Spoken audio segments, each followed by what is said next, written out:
रात का समय था।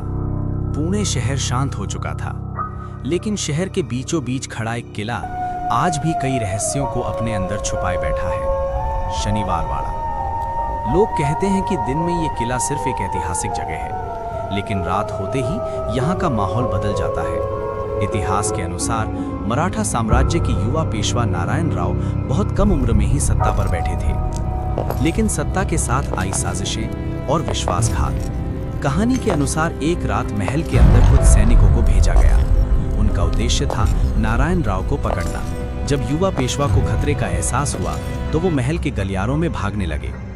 डर से कांपते हुए उन्होंने जोर से पुकारा, काका मुझे बचाओ, काका मुझे बचाओ। लेकिन उस रात उनकी आवाज किसी ने नहीं सुनी और वही रात उनकी जिंदगी की आखिरी रात बन गई। कहा जाता है कि उस दर्दनाक घटना के बाद से ये किला कभी पहले जैसा नहीं रहा।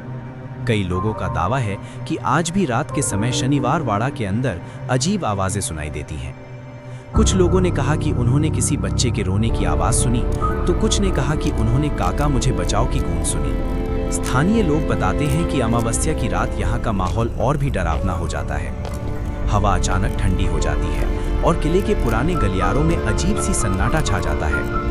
कई गार्ड और पर्यटक भी ये दावा कर चुके हैं कि रात में उन्हें किसी के चलने की आहट सुनाई थी, लेकिन जब उन्होंने पीछे मुड़कर देखा तो वहां कोई नहीं था। क्या ये सिर्फ लोगों की कल्पना है या सच में शनिवार वाड़ा की दीवारों में आज भी इतिहास की वो दर्दनाक चीख गूंजती है? ये सवाल आज भी एक रहस्य बना हुआ है। अगर आप कभी पुणे जाएं और शनिवार वाड़ा के पास से गुजरें तो ध्यान से सुनिएगा। कहीं ऐसा तो नहीं कि अंधेरी रात में आपको भी वही आवाज सुनाई दे, काका मुझे बचाओ।